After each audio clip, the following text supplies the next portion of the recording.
In the future, after an unexplained event on Earth, humanity successfully sends people to Mars and begins efforts to build a civilization there. A small family lives in a valley equipped with life support systems, including oxygen, designed for the survivors developing the environment. One night, the family gathers in a room. The family consists of Reza, the father, Ilsa, the mother, and their young daughter, Remy. That night, Reza explains to Remy about the sparkling stars in the sky, and one of the visible celestial bodies is Earth, appearing beautifully patterned, captivating Remy's attention. The next day, like any family, they begin their usual activities. Ilsa tends to the plants in their greenhouse, while Remy plays ball outside alone, and Reza keeps an eye on the surroundings. However, Reza notices something unusual in the distance. As the afternoon passes, Reza still hasn't returned, which makes Remy worried. She uses her binoculars to search for her father, calling out his name loudly, but all she sees are the giant rocks encircling their settlement. Her mother, Ilsa, is preoccupied with taking care of their livestock, prompting Remy to decide to venture out further. As she quietly attempts to leave, Ilsa calls her back, firmly telling her to return. They have a rule that no one is allowed to stray too far from their home.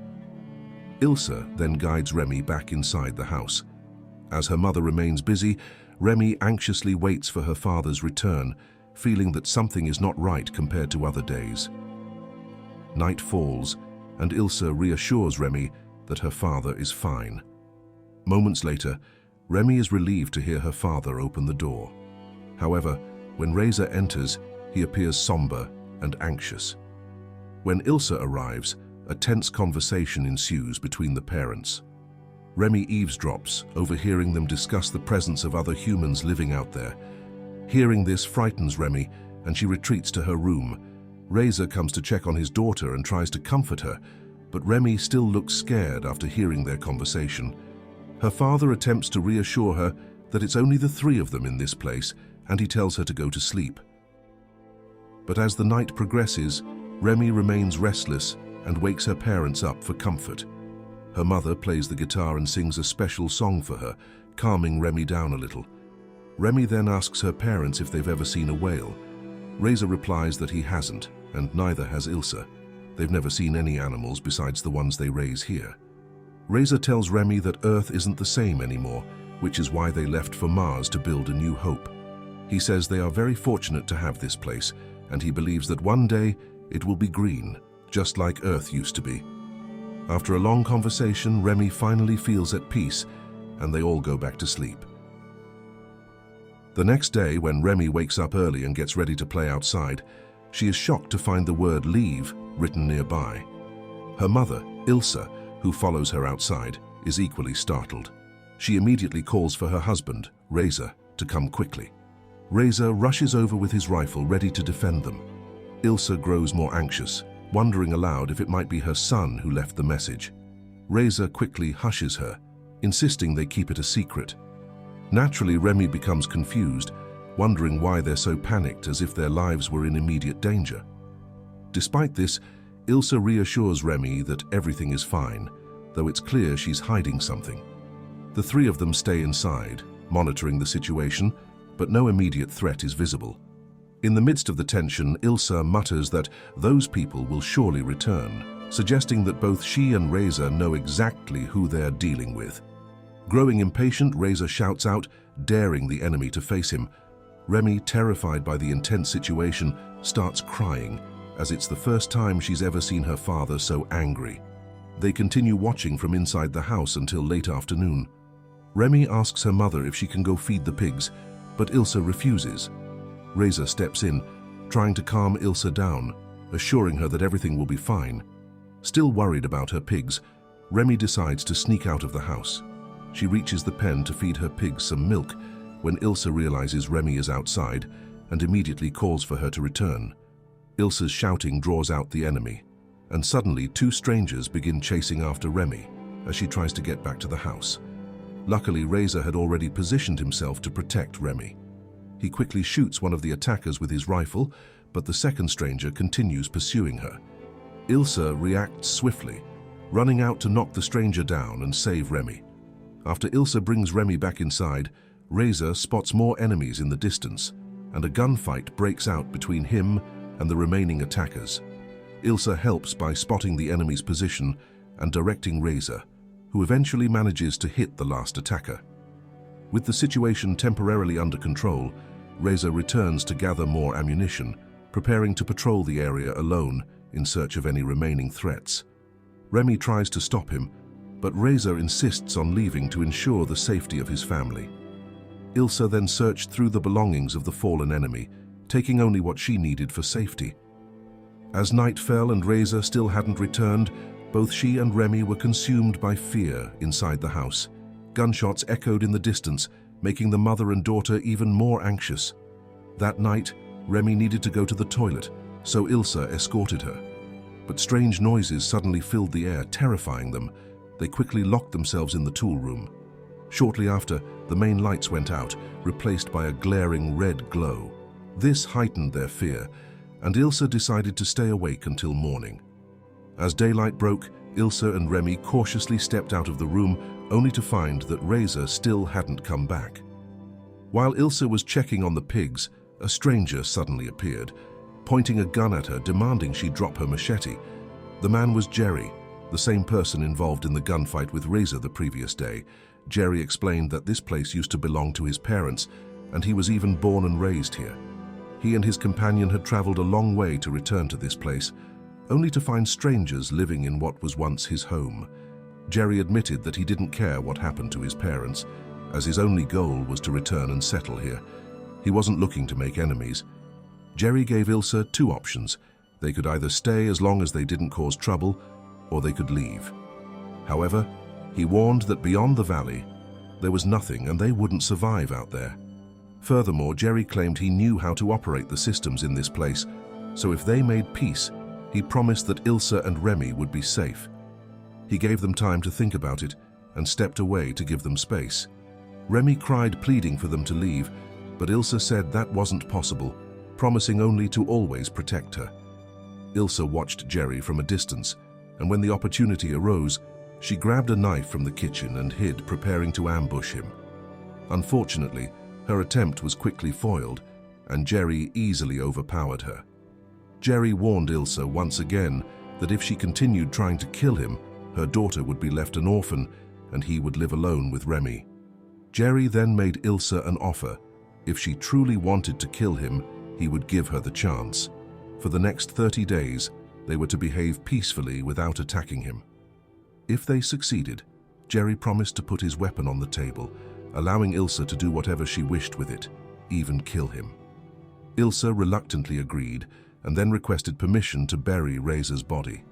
The three of them went up to the highlands, where Razor and Jerry's two companions were buried. Together they mourned the loss of their loved ones. Remy began to believe that Jerry's words might be true. Perhaps he really was a native of this place. She once again urged her mother to leave the settlement, but Ilse remained silent, saying they must stay if they wanted to survive. The next day, Ilse tried to act normal, but Remy couldn't forgive Jerry, the man who had killed her father. Remy started counting the days they had been there. While tending to the plants, Remy accidentally saw Jerry entering one of the rooms.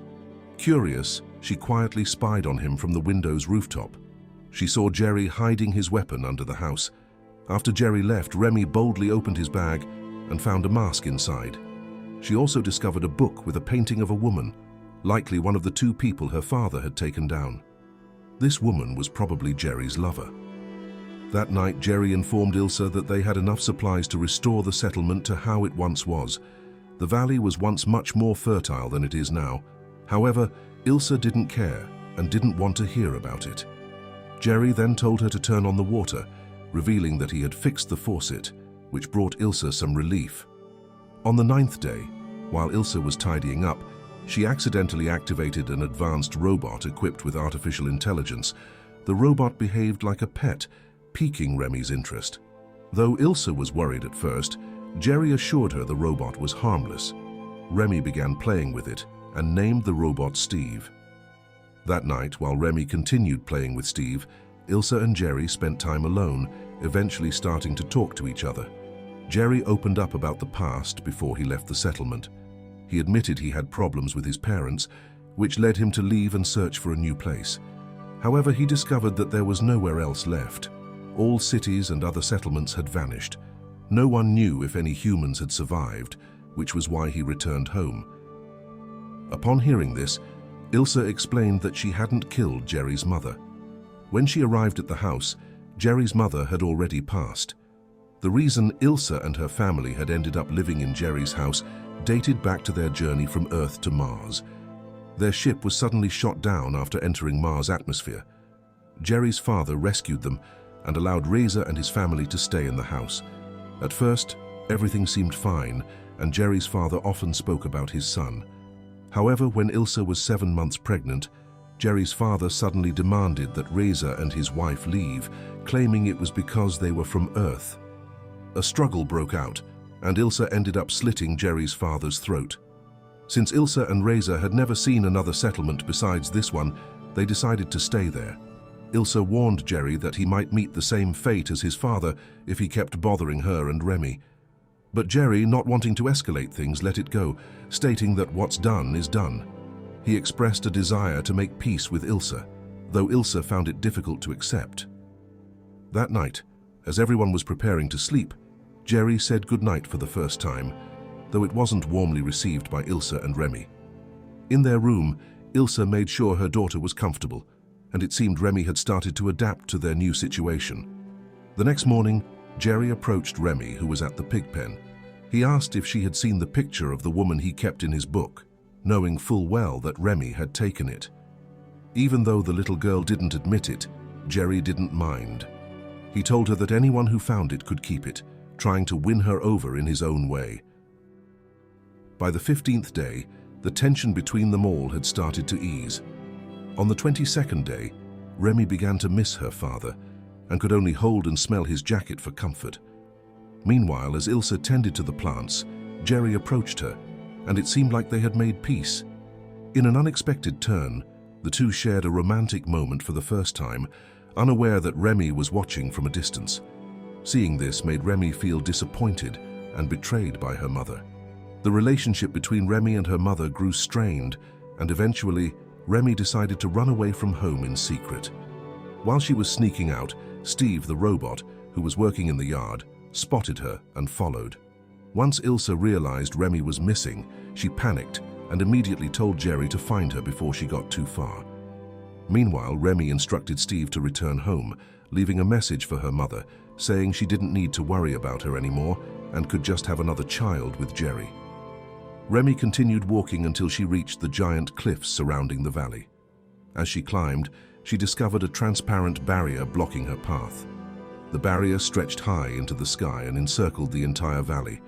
It turned out that their settlement was protected by an invisible dome. Furious, Remy screamed in frustration, upset that her parents had never told her about this. As she wandered, Remy noticed a large gate at the base of the cliffs. Curious, she approached it and accidentally pressed a button that caused the massive door to open. Inside, there was a tunnel. From the distance, she could hear her mother calling for her, prompting Remy to rush into the tunnel. Not long after she entered, the gate suddenly closed behind her, and another door opened on the opposite side.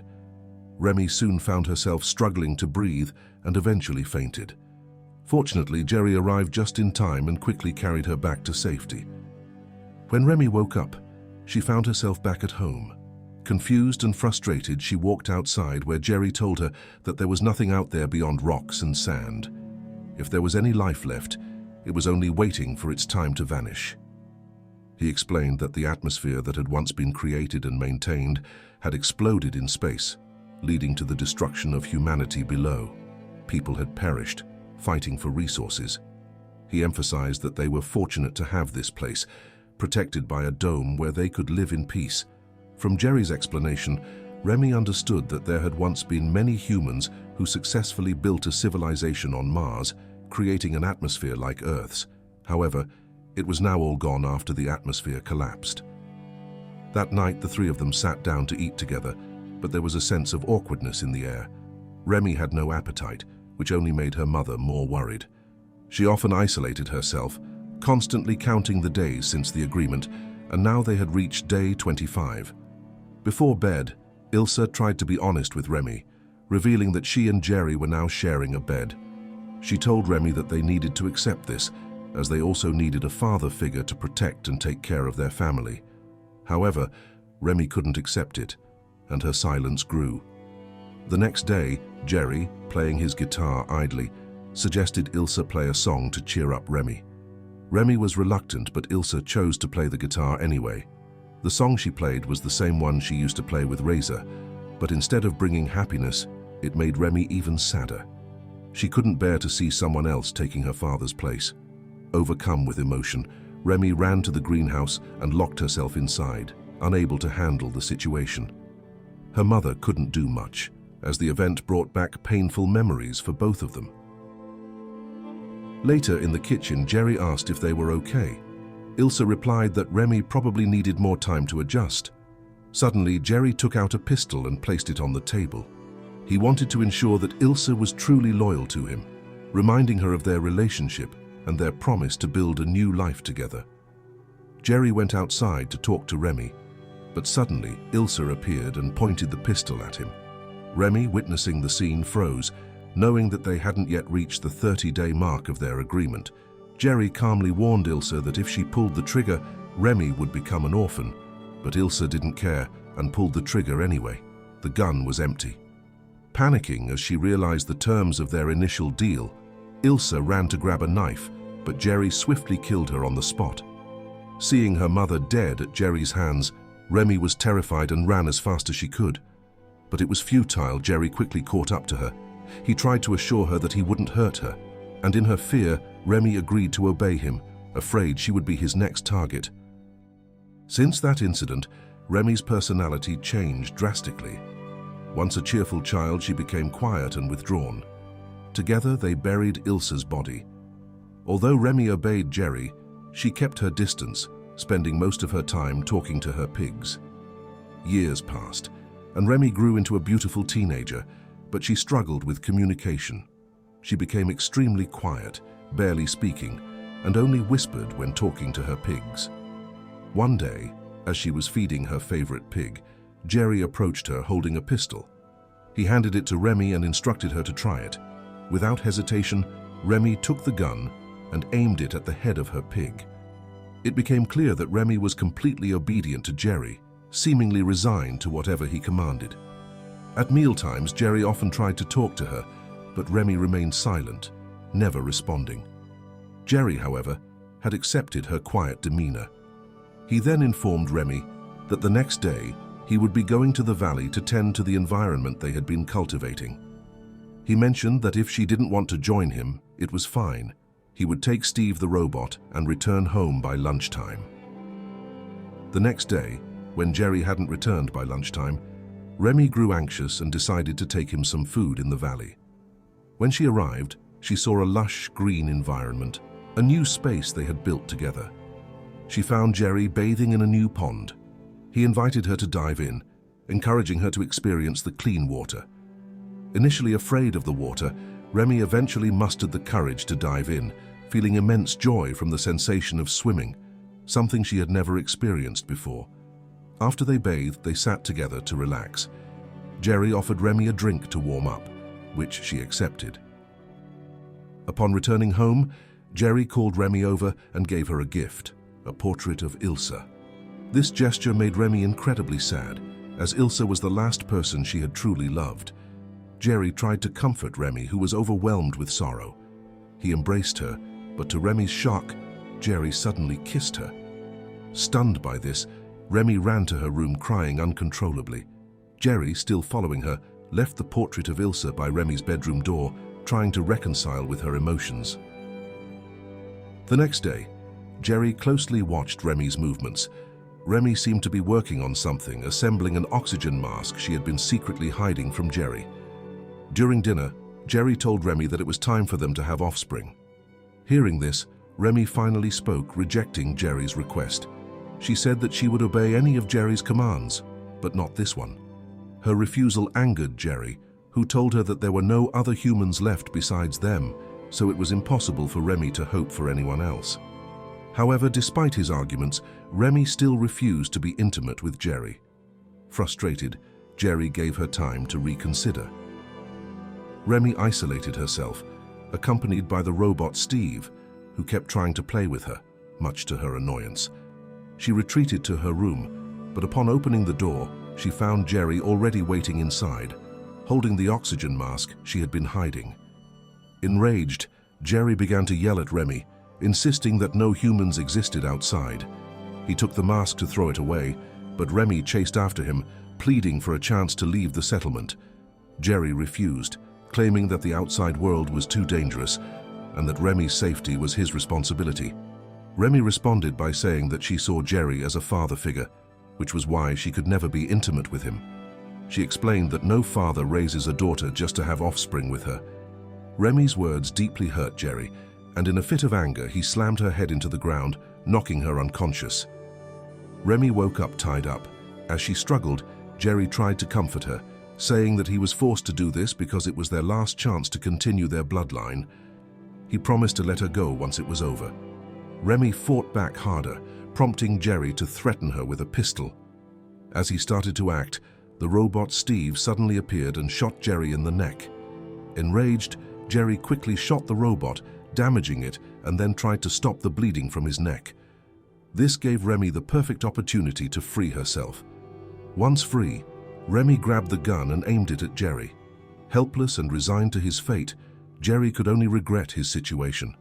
Remy pulled the trigger, and the bullet pierced Jerry's body, killing him instantly. The next morning, Remy buried Jerry's body on the hill. Despite everything, Jerry had raised her from childhood. Now Remy was truly alone, taking care of the plants and animals by herself. Occasionally she slept beside her parents' graves, reminiscing about the past. Gradually, Remy repaired the broken robot Steve, while preparing the equipment she would need to explore other parts of Mars. Eventually, Steve was fully restored, and Remy prepared to leave. She tasked Steve with taking care of the settlement, and they parted ways. Remy entered the tunnel as the exit door began to open, and she put on her oxygen mask. When she reached the outside, just as Jerry had said, there was nothing but sand and rocks stretching to the horizon. However, Remy remained optimistic, believing that there must be other communities on the planet surviving just like her. As the gate closed behind her, the film ended. And that's it for the story series of this film. Thank you for watching. Don't forget to support this channel by subscribe, like and share. See you in the next video. Goodbye.